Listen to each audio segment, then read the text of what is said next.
Le policier gravement atteint hier soir lors d'un contrôle à Roubaix est hors de danger. Les malfaiteurs, en prenant la fuite, ont tiré sans hésiter. Ils n'ont toujours pas été retrouvés.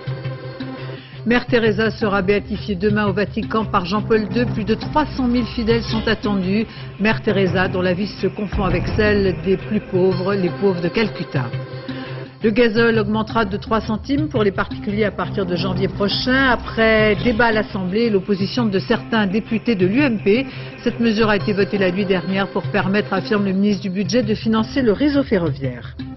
Deuxième entrée gagnante pour les Bleus dans la Coupe du Monde de rugby. Le 15 de France a battu le Japon 51-29, mais les Japonais leur ont donné bien du fil à retordre.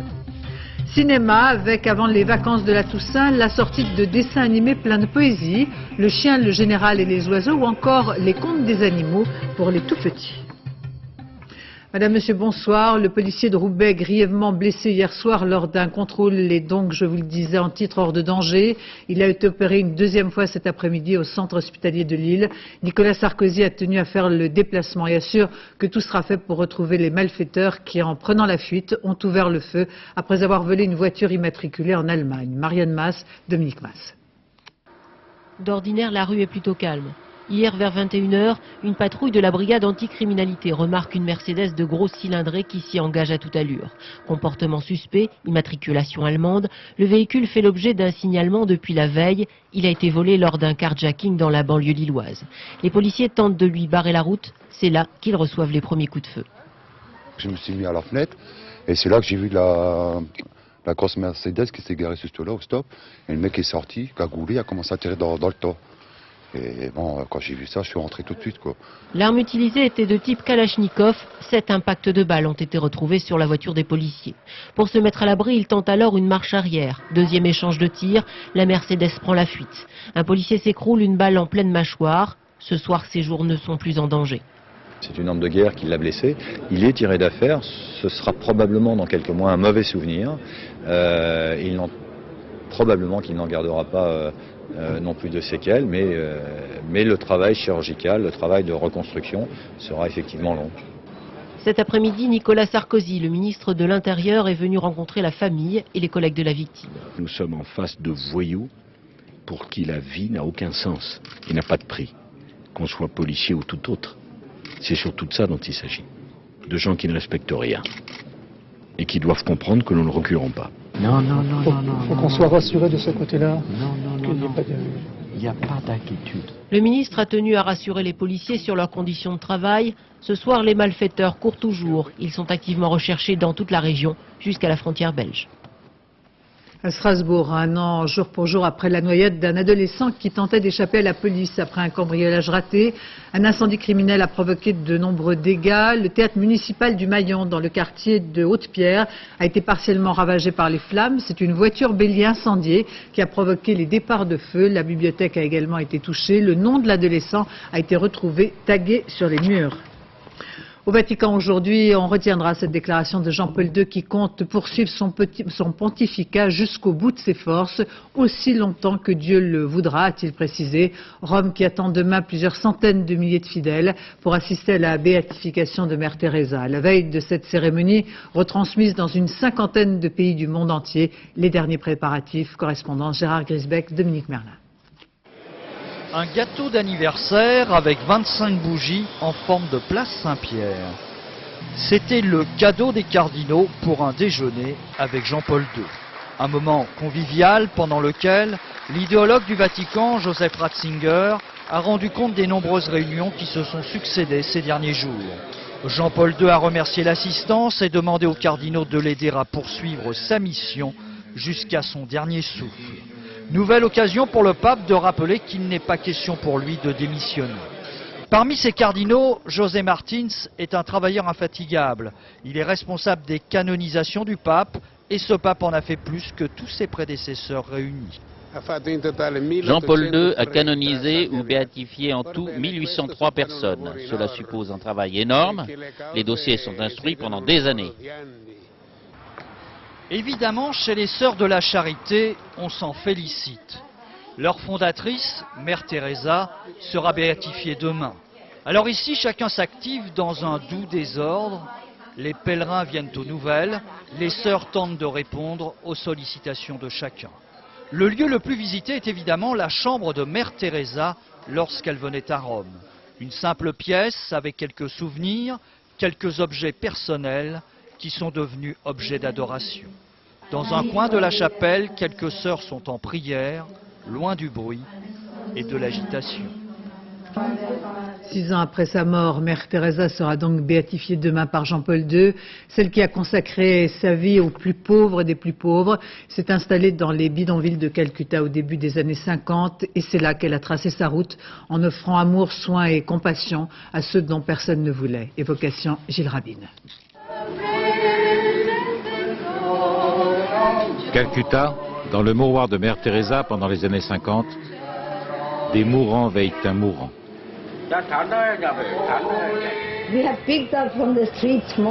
Depuis le début, nous avons ramassé dans les rues plus de 40 000 personnes. Et parmi elles, plus de 30 000 ont pu avoir une mort plus belle, aimée et entourée. C'est une image comme celle-ci qui a fait basculer la vie de Mère Teresa. À force de voir mourir des gens sur les trottoirs de Calcutta, à 40 ans, elle claque la porte du couvent où elle enseignait. Je devais aider les pauvres, explique-t-elle, c'était un ordre, un devoir, bref, une urgence. Ce qui m'importe, c'est de soulager la souffrance aujourd'hui, de vêtir les enfants nus aujourd'hui, de nourrir les affamés aujourd'hui et non pas demain. Elle crée ensuite un dispensaire, puis un orphelinat, puis une léproserie. Elle invente un uniforme, le fameux sari blanc, bordé de bleu, si simple, symbole de dénuement et de dévouement. Chaque jour, ses petites sœurs distribuent des milliers de repas. Si vous vous habituez à la souffrance, vous perdez la joie d'aimer. En 79, c'est la consécration, le prix Nobel de la paix. Mais quand elle explique au comité Nobel que la plus grande menace contre la paix mondiale, c'est l'avortement, l'Europe découvre un autre visage de Mère Teresa. On lui reproche alors de refuser des contraceptifs aux plus pauvres et de pardonner son divorce à la princesse Diana qu'elle admire. Aux pauvresses les sermons, aux princesses les indulgences. On lui reproche l'état sanitaire de ses dispensaires, les seringues lavées à l'eau froide ou encore les dons de dictateurs qu'elle accepte. Les gens affamés que j'ai sortis de la rue, en leur donnant à manger et un lit pour dormir, j'ai pu apaiser leur souffrance. Ce n'est pas si facile. Entre Jean-Paul II, le pape polonais venu de l'ancien empire soviétique, et Mère Teresa, née en 1910 dans les Balkans, annexée à l'époque par l'Empire ottoman, la connivence sera immédiate. Béatifier celle que de son vivant on appelait déjà la sainte des bidonvilles, et qui à sa mort avait créé plus de 500 couvents dans plus de 100 pays, pour Jean-Paul II, c'était un devoir sacré. La canicule qui a frappé la France l'été dernier prend une tournure judiciaire avec la première mise en examen d'un directeur d'une maison de retraite à Reims. Pour l'instant, il serait poursuivi après le décès par déshydratation d'une personne âgée pendant les terribles chaleurs du mois d'août. Mais la réalité semble plus complexe. Il y aurait d'éventuelles maltraitances et négligences dans cet institut. Cette affaire souligne la volonté des familles de victimes de la canicule de demander justice et réparation, car d'autres plaintes auraient été déposées ces dernières semaines. Alban Mikosi. C'est un bel immeuble du centre-ville de Reims. Longtemps, il abrita la chambre locale de commerce et d'industrie. C'est désormais une maison de retraite privée, l'une des plus chères de la région. Avant-hier, son directeur a été mis en examen pour homicide involontaire après le décès d'une octogénaire des suites de la canicule. Une décision incompréhensible pour le personnel qui estime avoir correctement hydraté les pensionnaires. Le parquet de Reims se refuse à tout commentaire, mais ce dossier porterait sur une pénurie de personnel, un manque de formation et d'éventuels signes de maltraitance passive, autrement dit un défaut ponctuel de soins. Une procédure qui scandalise les autres directeurs. Notre pays a 20-25 ans de retard, c'est ce que le drame de la canicule a mis en évidence. Il est inacceptable que des directeurs soient poursuivis personnellement pour ce genre d'affaires. Le directeur, je le rappelle, qui est actuellement mis en examen, il a protesté avec l'ensemble des autres professionnels le 18 juin contre le manque de professionnels. Sur les 1500 décès liés à la canicule cet été, 3000, soit 1 sur 5, ont eu lieu dans des maisons de retraite. Les directeurs craignent désormais une multiplication des procédures judiciaires, une menace que les associations de personnes âgées laissent volontiers planer. Après la canicule qui n'est pas, si vous voulez, une cause en soi, mais plutôt un révélateur, énormément de familles sont venues déposer plainte et n'hésitent plus maintenant à déposer plainte devant les autorités judiciaires dans le cadre de choses inadmissibles qui interviennent dans les structures de maisons de retraite. Dans ce contexte, les familles et les professionnels attendent avec impatience le plan d'aide aux maisons de retraite proposé par le gouvernement, mais son annonce est pour l'instant repoussée de semaine en semaine. À Paris, pour faire tomber les tabous, plusieurs centaines d'handicapés participaient à une marche ou plutôt une parade de l'esplanade des Invalides au Champ de Mars où se tiendra ce soir un concert associant des artistes valides ou handicapés. Pas une manifestation revendicative mais davantage une rencontre pour changer le regard de la société. C'est aujourd'hui le coup d'envoi de la conférence de la famille avec comme premier thème l'adolescence. Un colloque se tenait cet après-midi à la Sorbonne, l'occasion de souligner le mal de vivre et les fragilités de ces futurs adultes. Pour prendre en compte leurs difficultés bien spécifiques, des consultations se sont ouvertes dans quelques hôpitaux comme au Kremlin-Bicêtre. Reportage Nathalie Sapena, Jean-François Monnier. Passer de 32 à 37 kilos d'ici la fin du mois. C'est le contrat entre Delphine, une jeune anorexique nourrie par sonde, et l'équipe soignante. Un objectif difficile pour Delphine, écartelée entre son désir d'aller mieux et son refus des calories. Ma sonde a été augmentée de débit aujourd'hui. J'ai du mal à l'accepter parce que je sais que ça fera des calories en plus. Mais on m'a expliqué pourquoi, on m'a parlé un petit peu et finalement j'accepte quoi. Pour prendre ses kilos, Delphine a dû quitter le service psychiatrique d'un hôpital parisien pour venir dans une unité spécialisée en médecine de l'adolescence. Ici, on sait comment appréhender ces ados, si souvent déroutants. Ils ont surtout besoin aussi qu'on les écoute, qu'on leur parle, parce qu'ils n'ont pas toujours à l'extérieur et qu'ils trouvent ici. Et en général, ici, on n'a pas trop de problèmes avec eux. Ils ne sont pas si rebelles que ça. Loin des idées reçues, les adolescents de 13 à 19 ans sont pris en charge dans un service chaleureux.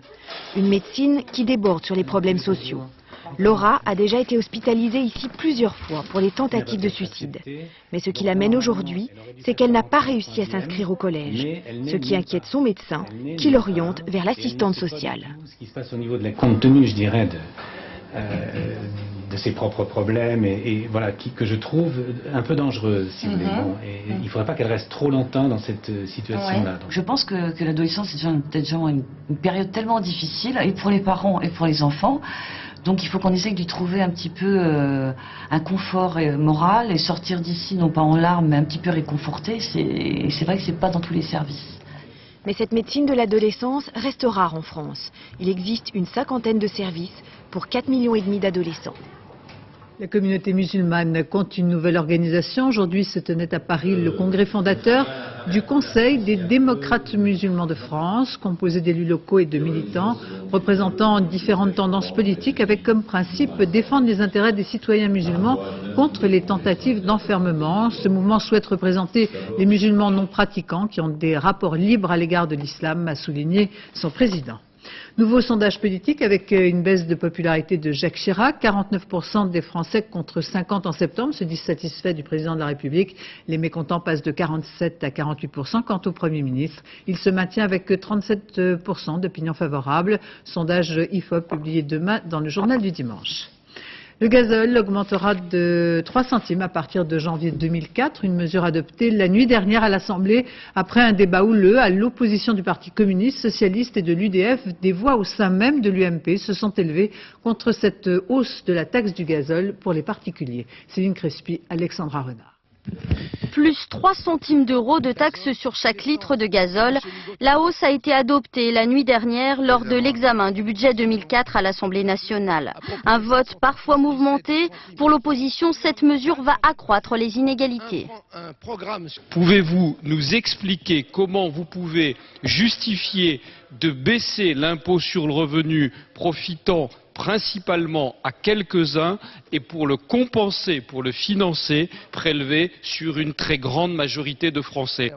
Et même au sein de l'UMP, quelques voix dissonantes ont osé remettre en cause cette augmentation.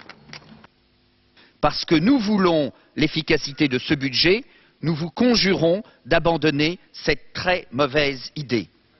Selon le ministre du Budget, cette hausse sera à peine sensible à la pompe. Elle devrait tout de même rapporter 800 millions d'euros à l'État. Aujourd'hui, 6 Français sur 10 choisissent d'acheter un diesel réputé plus économique. Pourtant, l'écart entre le prix du sans-plomb et celui du gazole est de moins en moins important. Pour les automobilistes, l'argument environnemental avancé par le gouvernement n'est pas valable. Le diesel, rappelons-le, c'est un mode de propulsion qui est écologique. C'est celui qui utilise le moins les carburants, c'est celui qui produit le moins de gaz à effet de serre. Cette hausse ne concerne que les particuliers. Le gouvernement a voulu éviter une fronde des routiers. Avec la hausse du prix des cigarettes et les campagnes anti-tabac, les fumeurs sont plus nombreux ces derniers temps à tenter d'arrêter. Ce phénomène se retrouve d'ailleurs dans les consultations hospitalières qui connaissent un succès croissant. À Strasbourg, Christophe Nedart et Jean-Pierre Frester. Ils ont décidé d'arrêter ensemble, le même jour. Dominique et ses enfants étaient fumeurs, de vrais accros. Il y a 3 semaines, la mère a pris les choses en main et fait appel à une tabacologue. Elle avait vu sur un paquet de cigarettes un numéro de téléphone pour aider au sevrage. Et elle nous a tout simplement demandé si on voulait l'accompagner. Et ça s'est fait naturellement. Ça s'est décidé en très peu de temps. Une fois par semaine, Dominique, Frédéric et Virginie font le point sur leur sevrage. Est-ce que vous avez déjà, disons, des éléments positifs par rapport au départ? Tout, le goût, la respiration, la toux. Une santé retrouvée, mais aussi de vraies économies. Pour Dominique, qui fumait 2 paquets par jour depuis 30 ans, le calcul a été rapide. Le fait de fumer depuis tant d'années me fatiguait. Mais il est clair que le prix est un des facteurs importants aussi dans cette volonté d'arrêter de fumer. L'annonce de la hausse des prix du tabac a changé la donne pour de nombreux fumeurs. Aujourd'hui, le docteur Remp est très sollicité, du jamais vu depuis la création du service en 1973. L'annonce de ces 2 augmentations successives précipite un petit peu les choses et pousse à un arrêt beaucoup plus rapide que prévu. Pour les médecins tabacologues du CHU de Strasbourg, les résultats sont encourageants. Grâce à cette mesure gouvernementale, le nombre des consultations externes a doublé. Les parents de la petite Emeline, morte il y a 3 ans, probablement sous les coups, ont été écroués hier. La fillette aurait été assassinée puis son corps brûlé. Ce n'est que 3 ans après, face à l'invraisemblance des déclarations du père et de la mère, que l'affaire a été découverte. Revenons à présent sur le suicide de Pierre Chanal. L'ex-adjudant, qui avait déjà tenté de mettre fin à ses jours pour échapper à son procès, était pourtant placé sous étroite surveillance dans une cellule médicale gardée nuit et jour. Pour mieux comprendre comment son geste a pu échapper à la vigilance des policiers, il faut savoir qu'il était placé dans une chambre hospitalo-carcérale comme celle du CHU de Vannes. Reportage Christophe Widman et Sylvain Gauthier. Cellule ou chambre d'hôpital, les deux à la fois. Voici l'une des 3 chambres hospitalo-carcérales du CHU de Vannes. Un sas de sécurité l'isole des allées et venues du couloir. La porte ne ferme que de l'extérieur. Derrière elle, un détenu très malade, âgé de 75 ans. On va commencer par faire la fouille. On va déjà fouiller tout ça. La fouille avant le transfert. 2 agents des services pénitentiaires viennent aujourd'hui chercher ce prisonnier pour l'emmener dans un autre établissement. Ici à l'hôpital, c'est très bien. Tout le personnel a fait parfaitement son travail. Pour venir jusqu'ici, ça a été moins drôle parce que les policiers de Vannes m'ont menotté vigoureusement les mains dans le dos. Un menottage obligatoire, c'est le règlement. Il faut à la fois préserver le patient et surveiller le détenu, un paradoxe pour les soignants comme pour les policiers.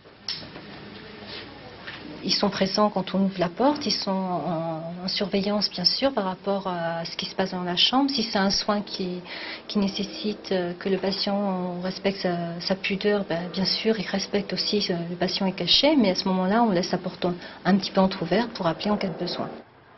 Pour Pierre Chanal aussi, il fallait ménager sécurité et exigence de soins. Dans la nuit du 14 au 15 octobre, les policiers ne l'ont pas vu s'entailler la cuisse et pour cause, ils ne voyaient qu'une ombre. L'état de santé du patient Chanal leur interdisait de maintenir la lumière allumée. En Bolivie, sous la pression de la rue, après plus d'un mois de manifestations violemment réprimées qui ont provoqué la mort de plusieurs dizaines de personnes, le président a démissionné, il passe la main et son départ vers les États-Unis devrait permettre de rétablir le calme. Désormais, les rênes du pouvoir sont tenues par un homme respecté de tous. Il s'agit du vice-président bolivien Carlos Mesa, un journaliste de renom et un intellectuel âgé de 50 ans qui est en train de former un nouveau gouvernement. La chaîne Al Jazeera a diffusé un nouveau message attribué à Ben Laden. Dans cette bande sonore, Ben Laden menace les Américains de nouveaux attentats suicides aux États-Unis et de représailles des pays qui aident les Américains en Irak.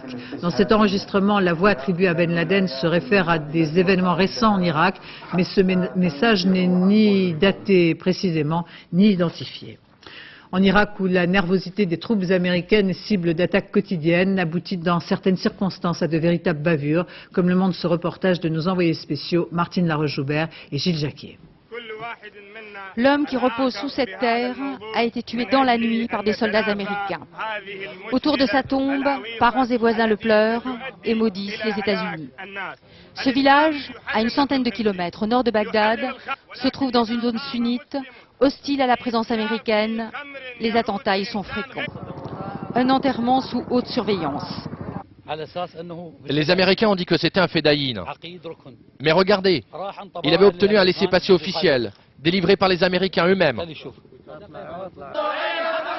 Autour de la tombe, déjà des cris de vengeance. Bush, patience, ici on prépare ta tombe. La demeure d'Amer Mahmoud, un ancien colonel des fédayines de Saddam qui, selon sa famille, avait démissionné 5 mois avant la guerre. Les Américains forcent la porte de sa maison à 4 heures du matin et le trouvent dans sa cuisine. Ils lui ont tiré dans les bras. Il est tombé. Alors ils ont tiré par terre. Et les balles par ricochet sont entrées dans son ventre. Et ils l'ont tué. Dans la fusillade, son fils de 12 ans est blessé et emmené par les Américains. Les soldats fouillent la maison de fond en comble. Les enfants d'Amer Mahmoud sont sous le choc. On a montré son laissez-passer officiel aux Américains, nous dit sa fille. Alors ils se sont excusés, ils ont dit désolé. Si on l'avait su dès le début, on n'aurait pas fait ça. Sa femme s'indigne. Il n'a rien fait. Pourquoi on l'a tué? Qu'ils aillent au diable, Bush et Saddam. Elles n'ont aucune nouvelle du petit garçon blessé. On se vengera sur n'importe quel soldat américain. S'il tue un Irakien, on tuera 10 Américains. À l'entrée du village, la base américaine. Le grand-père demande des nouvelles de son petit-fils, le major le rassure, il est bien soigné. Mais sur la mort de Mahmoud, qui n'était pas armé, il admet. C'est une erreur de l'avoir tué. On n'y allait pas pour le tuer. On voulait simplement l'arrêter parce qu'il était soupçonné d'activité terroriste. Les Irakiens disent que les Américains fabriquent eux-mêmes des terroristes avec ce genre d'erreur. Ils en prennent en tout cas le risque. En Grande-Bretagne, le gouvernement lance une campagne contre les incivilités. Elles sont nombreuses, des voisins bruyants aux fêtards éméchés, en passant par les graffitis sur les portes, les insultes dans la rue, toute une panoplie de comportements qui seront sanctionnés à l'avenir. Correspondance Laurent Boussier. Voici ce que le gouvernement britannique voudrait bien voir disparaître des grandes villes du pays. Buveurs ivres dans les rues, mendiants agressifs et gamins violents au comportement antisocial ou autres graffitis sur les murs, bref, tout ce qu'on appelle les incivilités. Comme beaucoup d'autres pays, le Royaume-Uni est malade de ces comportements. Le mois dernier, 66 000 de ces incivilités ont été recensées par la police en une seule journée, soit une toutes les 2 secondes. Pour combattre cette yob culture, en français cette culture voyou, David Blunkett, le ministre de l'Intérieur, a débloqué 31 millions d'euros pour une campagne qui s'inspire des expériences tolérance zéro conduites aux États-Unis. Impossible de ne pas porter un jugement dès lors que vous vivez à côté d'une famille infernale. Vous n'avez pas le choix. Sa manière de vivre vous pourrit la vie directement. 10 zones pionnières ont été ciblées. Des quartiers où les autorités locales, avec l'aide de l'État, devront combattre un type de comportement. Voitures abandonnées à Londres, mendicité à Brighton, rassemblement de jeunes la nuit ou nuisances de voisinage à Birmingham ou Sheffield. Nous voulons qu'à chaque infraction corresponde une peine, quel que soit le juge ou le tribunal. De cette manière, chaque personne qui passe en justice sait à quoi s'attendre. Mais pour les associations qui travaillent sur le terrain, cette politique s'en prend aux symptômes du mal plus qu'à ses causes. Alors que la criminalité sous toutes ses formes a tendance à légèrement augmenter en Grande-Bretagne, le gouvernement s'attaque donc à ce qui exacerbe le plus le sentiment d'insécurité. Ces incivilités qui chaque jour pourrissent la vie de millions de personnes. Pour la première fois à la prison de Longnes dans le Pas-de-Calais, les détenus ont participé à la semaine du goût sous la direction d'un chef. Une vingtaine d'entre eux a ainsi été chargés de préparer les repas pour toute la prison. Reportage Frédéric Vian, Dominique Mas. On va pouvoir hacher le persil. S'il est impératif de fermer les portes simplement pour hacher du persil, c'est que nous sommes dans les cuisines de la prison de Longnes, dans le Pas-de-Calais, et qu'ici, comme dans toutes les prisons, l'usage de tout instrument tranchant est sévèrement réglementé. Des précautions qui n'ont pas empêché les détenus de participer eux aussi, à leur manière, à la semaine du goût.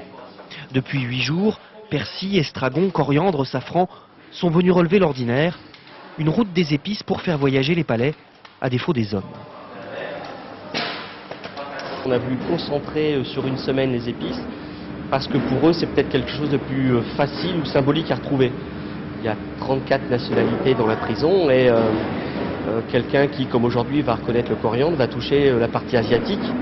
Donc il va peut-être avoir un attachement plus particulier. C'est important pour nous que ce qui se fait à l'extérieur, hors des murs, dans la cité, puisse se faire aussi dans les murs, dans la prison, et que les détenus puissent participer aussi aux actions qui sont mises en place au niveau national.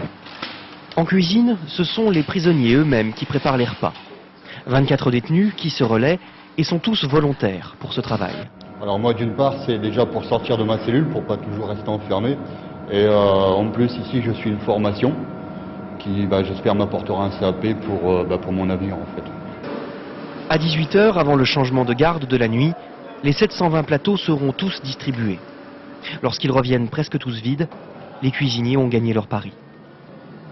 Le salon professionnel de la lunette se tient ce week-end à Paris. Les industriels rivalisent de créativité pour séduire des consommateurs toujours plus friands de produits griffés. Estelle Collat, Jean-François Meunier.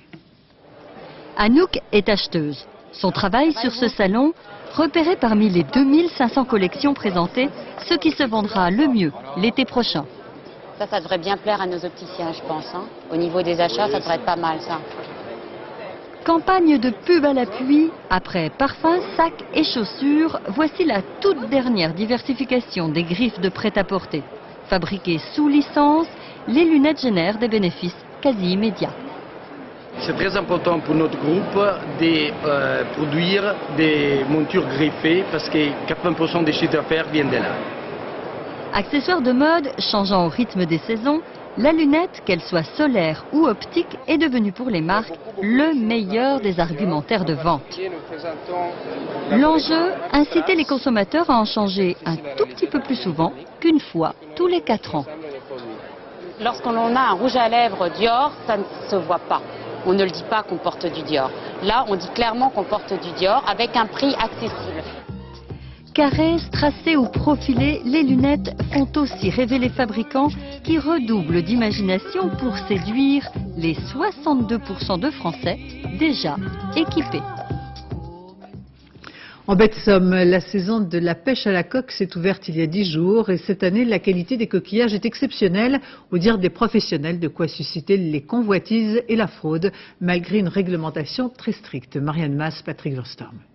Bon, c'est passé à la pêche aujourd'hui. À peine rentré de la pêche, inspection du convoi. Pas plus de 6 paniers par personne, soit 150 kg de coques par pêcheur détenteur d'un permis. C'est la réglementation. Ce sont les pêcheurs qui nous demandent eux-mêmes les contrôles. On vient, on arrive sur un cycle qui est très favorable à la pêche, où on a une ressource qui est abondante. Et forcément, elle fait des envieux. Vous allez rejeter à la mer, donc l'excédent. Bah non, je ne le jetterai pas. Eh bien, donc on va le jeter pour vous, mais dans ce cas-là, vous serez verbalisé. Vous me verbalisez. Eh bien, ce sera très bien. D'accord, ok, pas de problème. Donc vous ne respectez pas les règles, vous les connaissez. Donc, attendez, c'est comme ça. Moi je les respecte les règles, ça fait des années que je les respecte les règles. La rue est vers l'or. Malheureusement, il n'y en a pas pour tout le monde. Sur les 420 demandes, seuls 290 pêcheurs ont reçu leur licence cette année. Ils devraient faire un truc quand même, c'est pouvoir donner une licence au moins pour 2 personnes.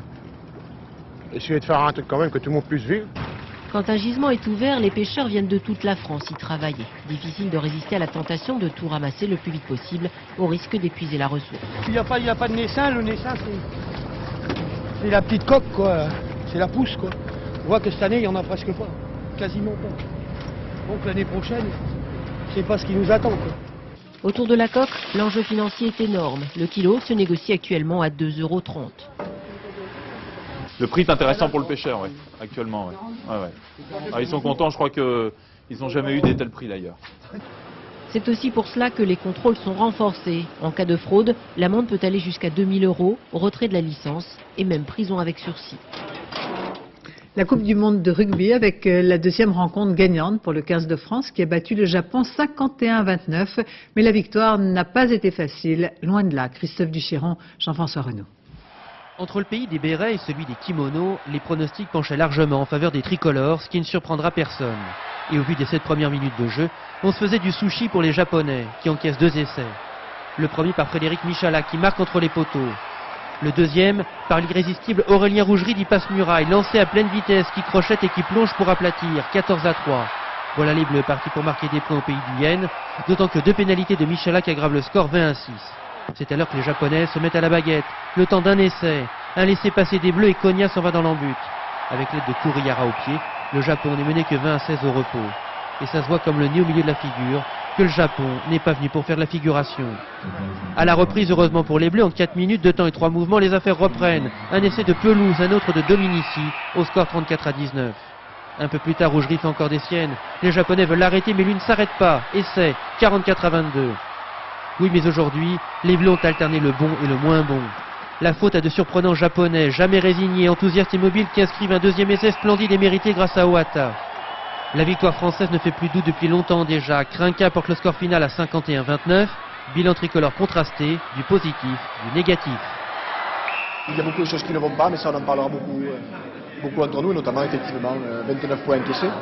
Mais bon, encore une fois, je crois qu'il faut rendre hommage à cette équipe japonaise qui est vraiment présente sur les points de rencontre, qui, bon, malgré le score fleuve, a quand même été entreprenante, je dirais, et ça c'est bien pour le rugby. Après match, malgré la défaite, les Japonais riaient. Ensuite, ils allèrent saluer leur public respectueusement. Ils avaient bien mérité leurs applaudissements. Et l'Angleterre, quant à elle, est venue à bout de l'Afrique du Sud 25-6, grâce notamment à son buteur, Johnny Wilkinson, qui a inscrit 20 points à lui tout seul.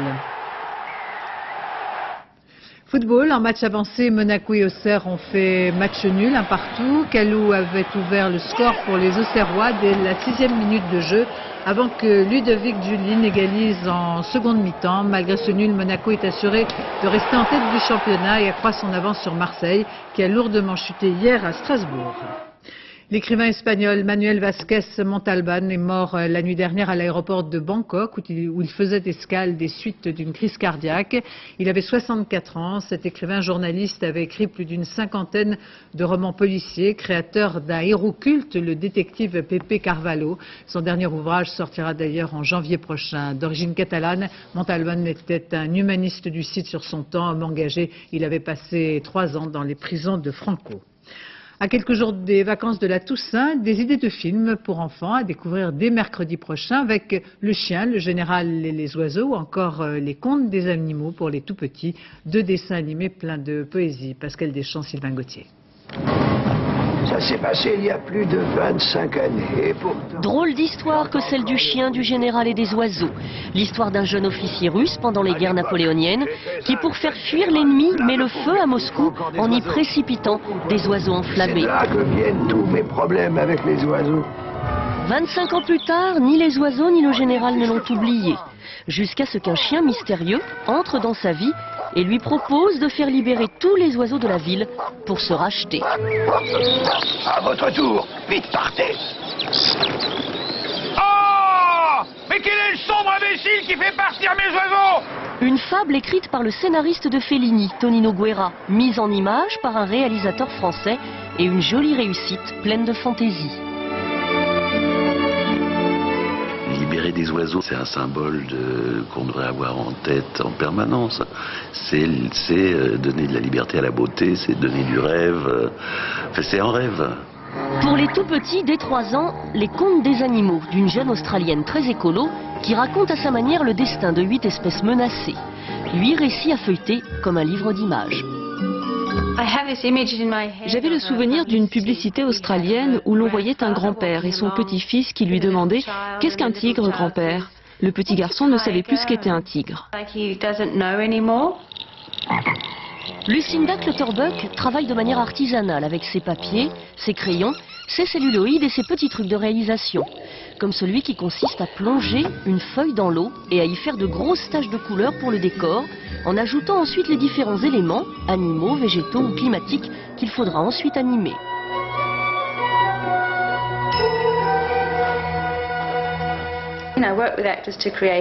Il m'arrive aussi de travailler avec des comédiens que j'habille comme mes personnages. Ils reconstituent la scène et je n'ai plus qu'à la dessiner. Une démarche originale qui fait de ces contes des animaux une plongée dans un monde coloré, subtil mélange de réalisme et de poésie. Yannick Noah fait un carton, son 5e album est déjà en tête des ventes, le précédent s'était déjà vendu à 1 million d'exemplaires. Yannick Noah s'installe tranquillement dans une vraie carrière de chanteur. Bruno Ledreff, Philippe Ludier. On connaît maintenant le chanteur, il y a eu le tennisman, et puis il y a l'homme, l'homme qui doute. J'ai mes moments de tristesse ou de mélancolie ou de rage. C'est mon quotidien comme tout le monde. La seule chose, c'est que ce que j'ai envie de partager avec l'extérieur, c'est quelque chose de positif. Ouais. Ici nos âmes sont grises, les gens ne se regardent pas. Loin des âmes grises, Yannick Noah a enregistré son dernier clip au Népal, là où il se sent en harmonie avec les ondes positives dont il aime à s'entourer. Et comme il est doué pour le bonheur, il ne supporte pas le malheur des autres. T'as envie de donner à bouffer, t'as envie de donner un sandwich, t'as envie de donner des fringues, t'as envie de donner une paire de pompes, t'as envie de donner des cahiers, t'as envie de donner des médicaments, t'as envie de donner tout. Tu peux pas. Et là, tu te sens mal des fois. Alors il agit, Yannick. Comme hier soir à Valence, avec Arnaud Butch, vieux compagnon de Coupe Davis et de Bonnes Actions. Il a joué un match exhibition afin de récolter des fonds pour les Enfants de la Terre, qui s'occupent chaque année de 5000 jeunes en difficulté. 1,93 m de muscles et 2 cordes vocales de tendresse, Noah, définitivement chanteur au grand cœur, prépare une vaste tournée pour l'an prochain. Ainsi se termine ce journal. Dans un instant, la météo Nathalie Riouet. 20h55, la chanson numéro 1, présentée par Daniela Lambroso. Demain, à 7h, dans Thé au Café, Catherine Sellac recevra Madeleine Albright, l'ancienne secrétaire d'État américain que l'on découvrira entre autres dans un rôle qu'on ne lui connaît pas. Quant à moi, j'aurai le plaisir de vous retrouver dès 13h. Je vous remercie de votre attention. Excellente fin de soirée sur France 2.